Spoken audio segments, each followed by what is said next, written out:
እንግዲህ ሃይፐርቴንሽን ማለት የአርቴሪያል ብለድ ፕሬሸር መጨመር ማለት ነው። በጣም በተከታታይነት ሲጨምር ማለት ነው። አርቴሪያል ማለት ደግሞ ይህ የደም መስመር ሲሆን ልዩነቱ አርቴሪያልና ቬንስ የሚባለው ደም መልስ ደም ቅዳ የሚባለው አርቴሪያል የምንለው ደም የሚቀዳ ነው።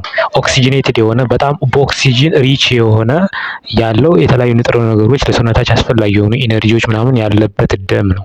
ስለዚህ ይሄ ደም ተሸክሞ የሚያዘዋውረው ወደ ተለያየ ሰውነታችን ክፍል ማለት ነው አርቴሪያል የሚባል መስመር ነው ማለት ነው፣ ከልብ የሚመጣው። ስለዚህ አርቴሪያል ማለት ከልብ ወደ ተለያየ ክፍል የሚሄድ መስመር ነው። ስለዚህ እዚህ መስመር ላይ መስመር አለ አይደል? ለምሳሌ የውሃ ቱቦ ሲጠብ ፕሬሸር ይጨምራል አይደለ?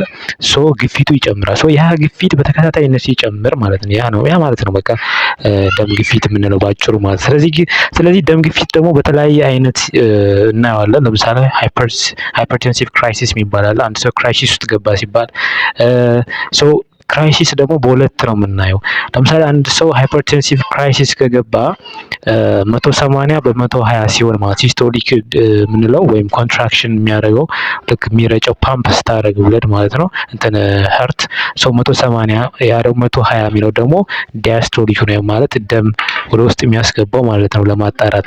ስለዚህ 180 በ120 ከዛ በላይ ሲሆን ሃይፐርቴንሲቭ ክራይሲስ ይባላል። ነገር ግን ሃይፐርቴንሲቭ ክራይሲስ ውስጥ በሁለት ጎራ አለ፣ አርጀንሲ እና ኢመርጀንሲ የምንለው ማለት ነው። ኢመርጀንሲ ማለት ሃይፐርቴንሲቭ ክራይሲስ ሆኖ ነገር ግን ምንድነው ልዩነቱ አኪዩት የሆነ ወይም ፕሮግሬሲንግ ኢንድ ኦርጋን ዳሜጅ አብሮ ከተከሰተ ኢመርጀንሲ እንለዋለን። ሃይፐርቴንሲቭ ኢመርጀንሲ እንለዋለን። ሃይፐርቴንሲቭ አርጀንሲ ማለት ደግሞ ምንም አይነት አኪዩት የሌለው ወይም ፕሮግሬሲንግ የሆነ ኢንድ ኦርጋን ዳሜጅ የሌለው ዝም ብሎ ብቻ ደም ግፊቱ 180 በ120 የሆነ ሲሆን ማለት ነው። ሌላኛው አይዞሌትድ ሲስቶሊክ ሃይፐርቴንሽን የምንለው ደግሞ ዲያስቶሊክ ብለድ ፕሬሸሩ ከ80 በታች ሲሆን ማለት ነው። ዲያስቶሊኩ ነው ይሄ ዲያስቶሊክ ብለድ ፕሬሸሩ ከ80 በታች ሲሆን ያ ማለት ወደ ለመጣራት የሚገባው ደም በጣም ዝቅተኛ ሲሆን ሲጠብ ማለት ነው።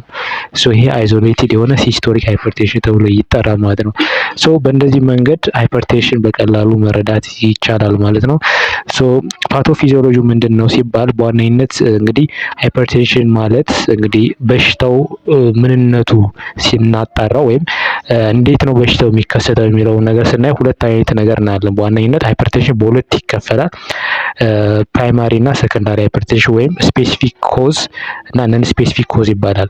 ነን ስፔሲፊክ ኮዝ የምንለው የፕራይማሪ ማለት ነው፣ ምንም ኬዙ አይታወቅም፣ አሲምፕቶማቲክ ነው። ስፔሻሊ አንኮምፕሊኬትድ ለሆነ ፕራይማሪ ሃይፐርቴንሽን ማለት ነው።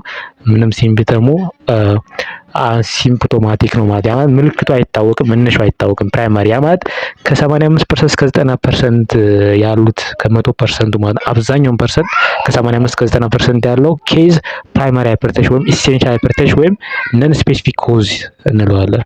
ከዚህ ውጭ ያለው 10% ወይም 15% የሚሆነው ደግሞ ሰከንዳሪ ሃይፐርቴንሽን ይባላል። ፕራይማሪ ሃይፐርቴንሽን ፋክተሮች አሉት። እዚህ ጋር ምን ፋክተሮች እንደሆነ እዚህ ጋር የተቀመጣለ።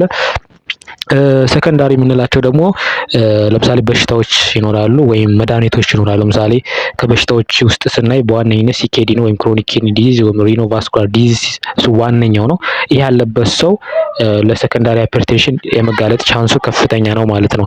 ሌላኛው ደግሞ ሌሎች በሽታዎች አሉ እነ ፊዮክሮሞሳይቶማ እነ ሃይፐር ፓራታይሮዲዝም የምንለው ሌሎችም አሉ። ፕራይማሪ አልዶስትሮኒዝም እነዚህ ዋና ዋናዎች ናቸው። ሃይፐርታይሮዲዝም ያለበት ሰው ወደ ሃይፐርቴንሽን ሊሄድ ይችላል። ያማ ሰከንዳሪ ሃይፐርቴንሽን ማለት ነው። እነዚህ አይነቶች ግን የመከሰት ቻንሳቸው ከኬዝ ውስጥ ስናየው ከ10 እስከ 15% ነው የሚሆን ማለት ነው። ሌላውን ስናይ ለምሳሌ በመድኃኒት የሚመጣ ደግሞ እነ ኮርቲኮስቴሮይዶች እነ ኢስትሮጂን እነ ስቴሮይድ አንቲ ኢንፍላማቶሪ ድራጎች እነ አምፊታሚን እነ ሳይክሎስፖሪን እነ ኤሪትሮፖይቲን እነ ቬንላፋክሲ ምናምን የመሳሰሉ መድኃኒቶች ይጠቀሳሉ ማለት ነው። ብለድ ፕሬሸር እንዲጨምር የሚያደርጉ ናቸው። ስለዚህ እነዚህ በሙሉ ሰከንዳሪ ናቸው። ግን አብዛኛው ከስንት አንዴ ነው የሚከሰቱ እነዚህ ከ10 እስከ 15% የሆኑ አብዛኛው ከ85 እስከ 90% የሚከሰተው ሃይፐርቴንሽን ግን የሚመጣበት ግን አይታወቅም። ግን ፋክተሮች አሉት። እንደዛም ቢሆን ፕራይማሪ ሃይፐርቴንሽን ወይም ነን ስፔሲፊክ ኮዝ የምንለው ማለት ነው። የመጀመሪያው ስናይ ሂሞራል አብኖርማሊቲ የሚባለው አለ። ያ ማለት ራስ የምንለው ወይም ሬኒን አንጂዮቴንሲን አንዶስተርን ሲስተም የምንለው እዛ ጋር ችግር ሲኖር ወይም ዲስኦርደር ሲኖር ማለት ነው። ናትሪዩሪቲክ ሆርሞን አለ እዛ ጋርም ዲስኦርደር ሲሆን፣ በነገራችን ናትሪዩሪቲክ ሆርሞን ማለት ከልብ የሚለቀቅ ነው። ይህ ማለት በሰውነታችን ውስጥ ያለውን የጨው መጠንና የውሃን ባላንስ እንዲሆን ወይም እንዲወገድ በሽንታችን በኩል እንዲወገድ የሚያደርግ ሆርሞን ነው። አውቶማቲካሊ የሚመነጭ ነው። የሆነ ደም ግፊት ጭማሪ ነገር ከተከሰተ ወይም የሆነ ቼንጅ ከተከሰተ ልክ ሆርሞን ነው ልባችን ሪሊዝ የሚያደርገው ነው። ሃይፐርኢንሱሊኒሚያ የምንለው ደግሞ ከፍተኛ የስኳር መጠን በደማችሁ ውስጥ ካለ ይሄ ራሱ ወደ ደም ግፊት የሚሄድ ቻንስ አለው ነው። እነዚህ ለፕራይማሪ ሃይፐርቴንሽን ወይም ከ85 እስከ 90% ለሚሆነው ኬዝ እንደ ምክንያቱ ነው ይጠቀሳሉ ማለት ነው እንጂ በአጠቃላይ ጀነራሊ ስናየው በተለይ አንኮምፕሊኬትድ ለሆነ ሃይፐርቴንሽን ምንነቱ አይታወቅም። ሌላኛው ሲኤንኤስ ላይ ዲስተርባንስ ካለ፣ አብኖርማሊቲ ሬናል ኦር ቲሹ ላይ ካለ፣ ዲፊሽንሲ ሲንተሲስ ቫዞዳይሌቲክ ሳብስታንስ ቫስኩላር ካለ፣ ሌላኛው ሶዲየም ኢንቴክ ካለ ከፍተኛ የሆነ የጨው መጠን በተለይ ከ1 ነጥብ ምናምን በላይ ወይም ከ3 ነጥብ ምናምን ሶዲየም ክሎራይድ በላይ በግራም በቀን የምንጠቀም ከሆነ ይሄ ያጋልጣል። ሌላኛው ደግሞ ዳይታሪ ካልሽየም እጥረት ካለ ራሱ ሃይፐርቴንሽን ሊከሰት ይችላል ማለት ነው። ስለዚህ በእነዚህ መንገድ ሊከሰት እንደሚችል መገንዘብና ማወቅ አለብን። ሶ ሃይፐርቴንሽን በጊዜ ካልታከመ በተለይ ሴስቴን እንደሆነ አርቴሪያል ሃይፐርቴንሽን የቆየ ሃይፐርቴንሽን ወደ ምን ሊድ ሊያደርግ ይችላል? ብለድ ቪዝሉን ብሬን ላይ ያለ ኪድኒ ላይ ሀርት ላይ ያለ ብለድ ቪዝል ይጎዳል። ለምን ነው? ያ ማለት ሀርት ፌል ሊያደርግ ይችላል፣ ኪድኒም ፌል ሊያደርግ ይችላል። ብሬን ላይ ደግሞ ስትሮክ የማምጣት ቻንሱ ከፍተኛ ማለት ነው። ወደ ኮምፕሊኬት ደረጃ ሄዶ በዋነኝነት ሃይፐርቴንሽን ራሱ አይደለም ለሞት መንስኤ የሚያበቃው፣ ነገር ግን ተያያዥ ችግሮች ናቸው ነው ተብሎ የሚገመተው። ስለዚህ በዋነኝነት እዚህ ጋር እንትኖችን ማየት እንችላለን። ሶ አዳልት ክላሲፊኬሽን አለው። ይሄንን እናበቃለን ማለት ነው። ሶ ክላሲፊኬሽን አንድ ሰው ብለድ ፕሬሸሩ ስንት ሲሆን ነው ኖርማል ነው ሃይፐርቴንሽን ነው ልንለው የምንችል ማለት። ስለዚህ ወደ 4 አይነት አለ። ኖርማል አለ፣ ፕሪ ሃይፐርቴንሽን አለ፣ ስቴጅ 1 ሃይፐርቴንሽን አለ፣ ስቴጅ 2 ሃይፐርቴንሽን የምንለው አለ። እዚህ ጋር ማወቅ ያለብን ነገር ማለት ነው። ነገር ግን እዚህ ጋር ከኖርማል በታችም የሚባለው ምን ሲሆን ነው? ከኖርማል በታች ሲሆን ምን ሲሆን ነው ከኖርማል በታች ሊሆን የሚችለው የሚለው ነገሮችም አሉ።